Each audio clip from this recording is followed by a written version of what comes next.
Hi, my name is Tamara, and you are watching Things Even a Monkey Should Know. Hello, hello! Thank you so much for joining me again today.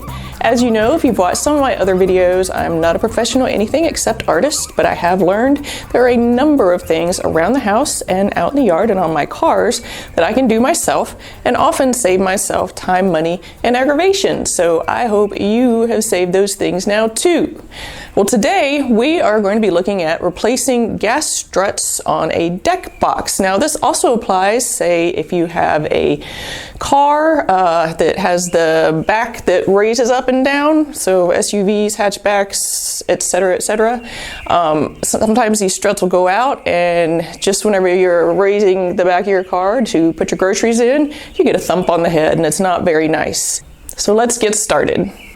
Let's go over the things that we're going to need today. There are not very many because we are simply swapping these out, but it's super easy, don't worry. We're going to need a tape measure. We're going to need a screwdriver with a flat blade. You can get one a little bigger than this if you like. We're going to need our new set of struts. That is all. There are three big questions that we need to ask ourselves whenever we are replacing our struts. The first is, how long do they need to be? And you can do two measurements. You can measure from the center of one ball joint to the other. Actually, this is good to know. Usually this will be enough, just knowing this measurement. So this is a little bit under 10 inches. It's probably some millimeters, but I have an American measuring tape, so I do not know the millimeterage. Also, sometimes you're going to need to know the compressed length. So again, and you may have to use a clamp to hold it down, 6.5 inches compressed.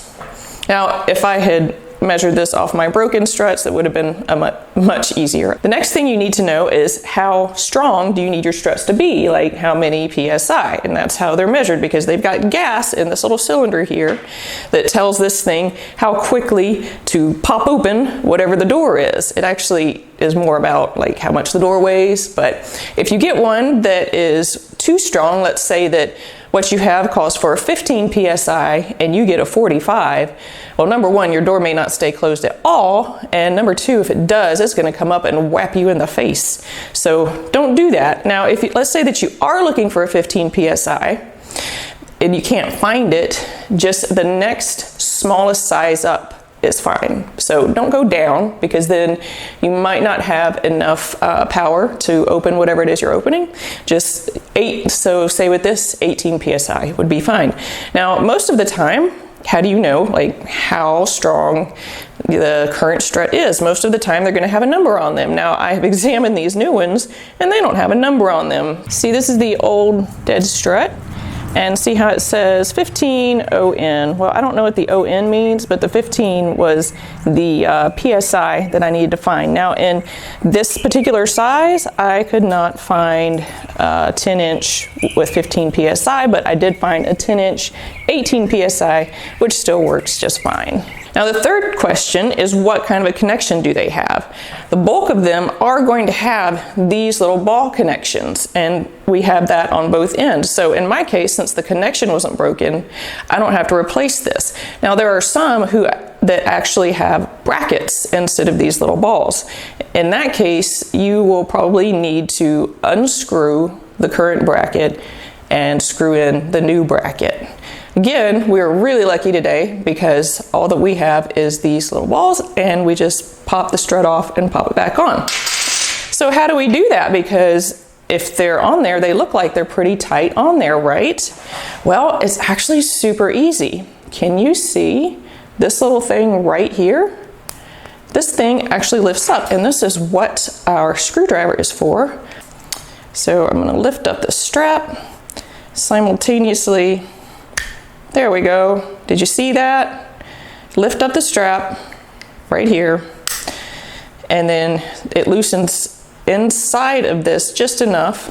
So it's loosening these two little pieces right here that are squeezing around this joint.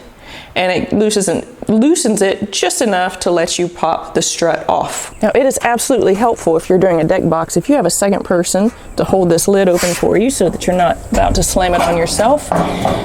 If you are doing this to a car, you definitely want to have a 2x4 or something to prop that thing, to prop the door open on the car so that it doesn't hit you in the head, because those things are remarkably heavy once your strut comes off. So again, we're going to do just like we did on the new strut to get the little ball piece out of it.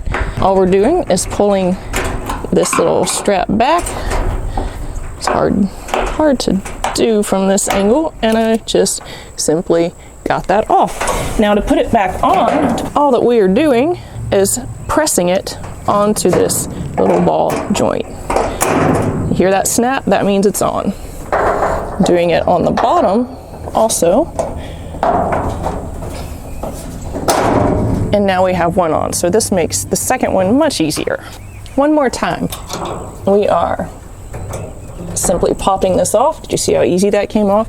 And these, by the way, it wasn't that the gas failed on these, it was that a big wind came along and ripped the top open and broke the ends. So there we are. Now with this, here's the new one, and I'm just snapping it on here, and then the same, and then I'm simply going to flip this around and snap it onto that piece. Okay, super easy fix, right? And I know some of you are thinking, Tamara, why did we do something so easy? Because it's not that easy if you don't know about this. I had a friend who inspired me to do this video because she had a deck box on which the gas struts went out, and she was just gonna throw the box away because she didn't know that you could replace that part. So instead of spending $200 or $300 on a new box, all she did was spend 10 bucks on a pair of struts. She had a friend come and fix it, which took all of 5 seconds, and here we are. And it's fixed good as new. I have also, at this point, replaced those lifts, they're also called gas lifts, on my car, because after about 14 years, the old ones finally failed, and I went to put something in the back of my car one day, and I got bopped in the head, and it hurt. Anyway, I replaced those. It was the same principle. Just pry that little strap off on the back, or open it. Doesn't matter if it comes off on the old one for sure, because you're taking it off anyway. Take it, remove it from the ball, and just pop the new one back on. I also did this on Mr. Monkey's SUV. So everybody has new, well-performing gas struts. Yes! Thank you so much for joining me again today. If you haven't subscribed to the channel already, please go ahead and do that now. Thank you so much to everybody who already has. I know there are some really long-time subscribers on here, and I really appreciate your support. Have a wonderful day, and I look forward to seeing you again next week.